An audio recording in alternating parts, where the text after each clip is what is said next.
Welcome to the Hugh Lane Gallery. We invite you to visit us in a safe and secure environment.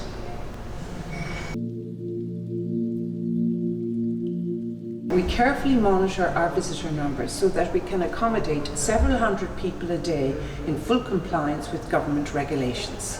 COVID-19 has been a huge challenge for us all. We in the Hugh Lane Gallery want to invite you to enjoy an hour or two in the gallery, strolling through the collection and enjoying the artworks. As well as our wonderful collection, this autumn we bring you a great new exhibition, Worlds Without End. This is an exhibition of work by 12 Irish and international artists. We thank the artists so much for their contribution to this exhibition and for their determination and positivity in making it happen. Worlds Without End could not have happened either but for the hard work and determination of our two curators, Michael Dempsey, Head of Exhibitions in the Hugh Lane Gallery, Dublin, and Sarah Reisman, Artistic Director of the Shelley and Donald Rubin Foundation in New York. We are very grateful to them both. Worlds Without End, Stories Around Borders. The exhibition intrigues and delights. Don't miss it. My name is Michael Dempsey. I'm Head of Exhibitions at Hugh Lane Gallery in Dublin.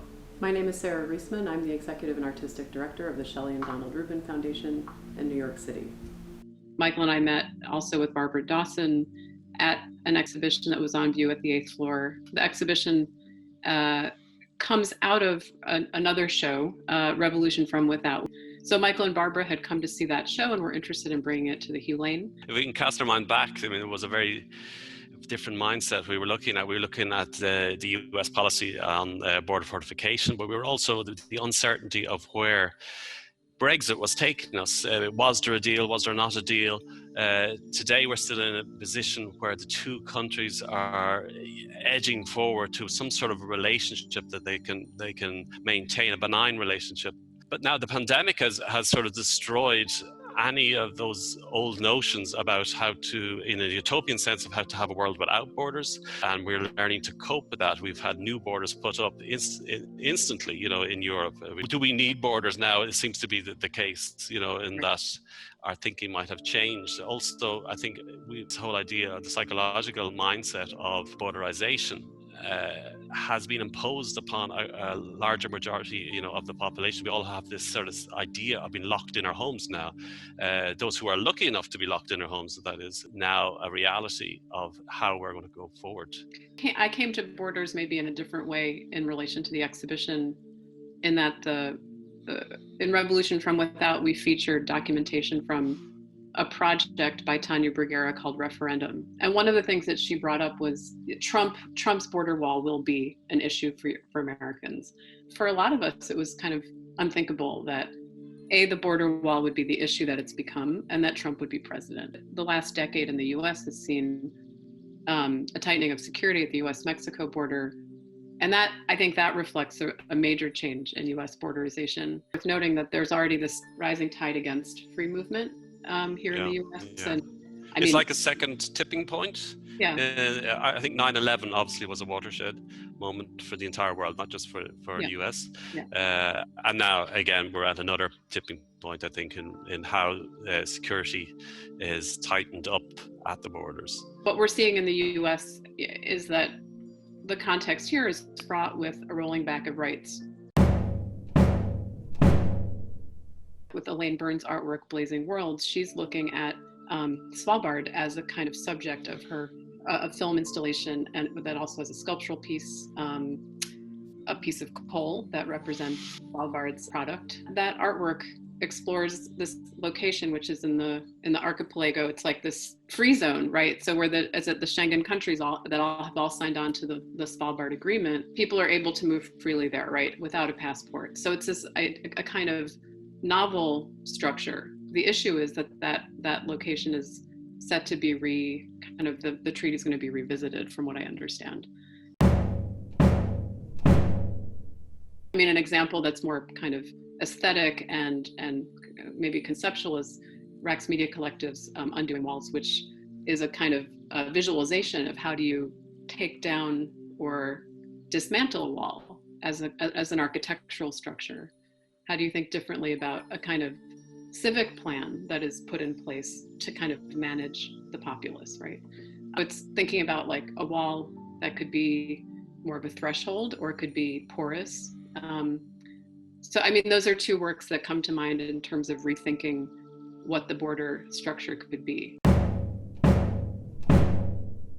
Of course, the original idea of revolution is not necessarily sweeping away of the old. It's a return to the old, but with new changes. Then that gets me thinking again about revolutions, about returnings and the repeat of history. So the 2 points that I return to, I suppose, in Irish history would be looking at artist Dermot Seymour and his paintings, and you see landscapes of surveillance and British Army helicopters alongside country scenes of cows, etc., etc. So it's this surreal and absurd reality that he was living through.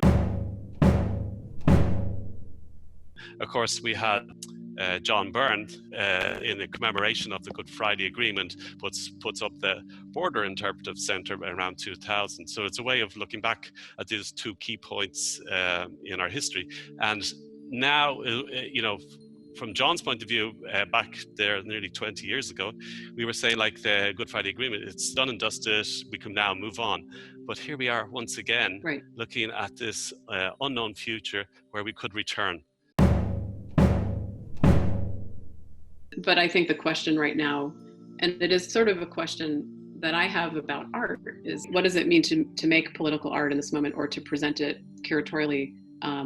To what effect? That's something that I'm thinking about a lot. I do appreciate the fact that in an art context, we can ask certain questions that aren't necessarily welcome elsewhere, or not necessarily possible elsewhere. Understanding the kind of marginal spaces where certain kinds of conversations can happen because of art in a political framework.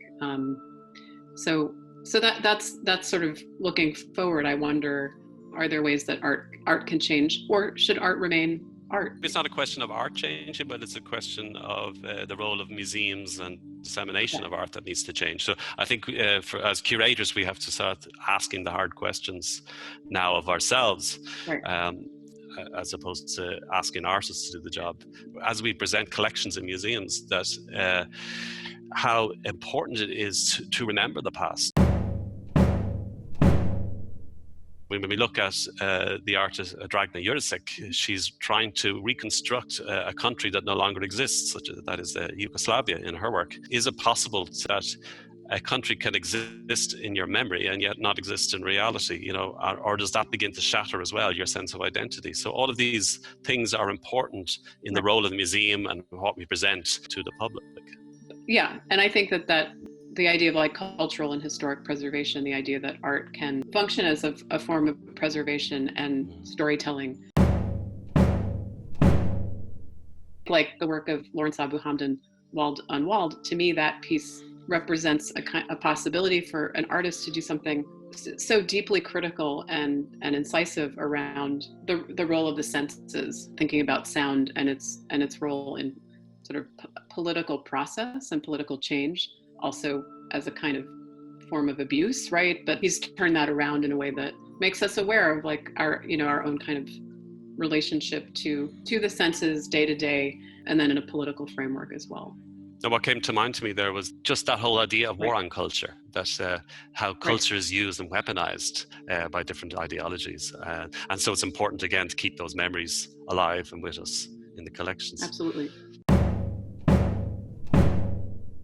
Chto Delat is a collective based in St. Petersburg and elsewhere, and they're known for making banners that almost operate like political slogans on flags. So for this show, we're bringing in a work on creolization. Yeah. It'll be interesting in regards to the relationship between the Irish and English language that has been in debate in the Northern Ireland context. So, Michael, you were talking about 9/11 and the way that shifted the dynamic of borders around the world. And I think two works in the exhibition address that in interesting ways. Lieven De Boeck with his mirror installation. That artwork is an interesting piece because it's this kind of reflection. I mean, it's a reflective device looking at like the role of surveillance in connection with borders. then you also have Tony Coax's artwork, Evil, Fear, Spectra, and Fake Emotions. And that artwork is a kind of meditation video installation to do with the way in which like border security became a new kind of introduced post 9/11. But both works look at the way that like the Patriot Act, you know, within a month after September 11th, really opened up certain kinds of information access by the US government in a way that, you know, previously would have seemed unthinkable. I also think Dor Guez's artwork, which is a piece that traces pathways of Palestinians in Palestine, Israel, you know, crossing certain borders within the state in order to get to work, but crossing them in these kind of footpaths, the footpaths. So there's, you know, there's some very kind of direct associations with borders and then more conceptual borders that are expressed in the artworks in the exhibition. I came to Dublin to, you know, plan the exhibition with you back in the end of January of this year. And I mean, all of this has changed since then. So this idea of free movement has been certainly thrown up again.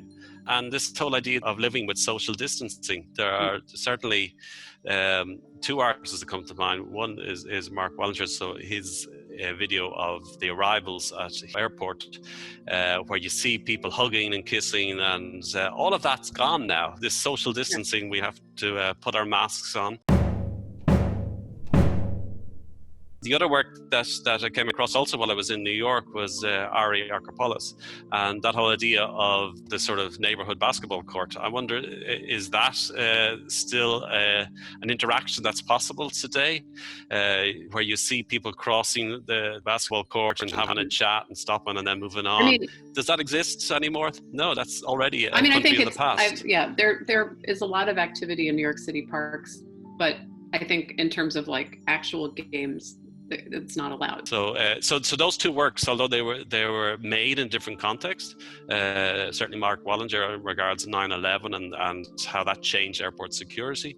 But now airport security has another enemy, that is the virus. And so viewing that now from this distance, it becomes very poignant as to all of the elements and things that we've lost. The theme of borders in Worlds Without End galvanizes a global debate about inequality. We are faced with the challenge of revolutionizing how we think about who we are in our politics, our ideology, and our history.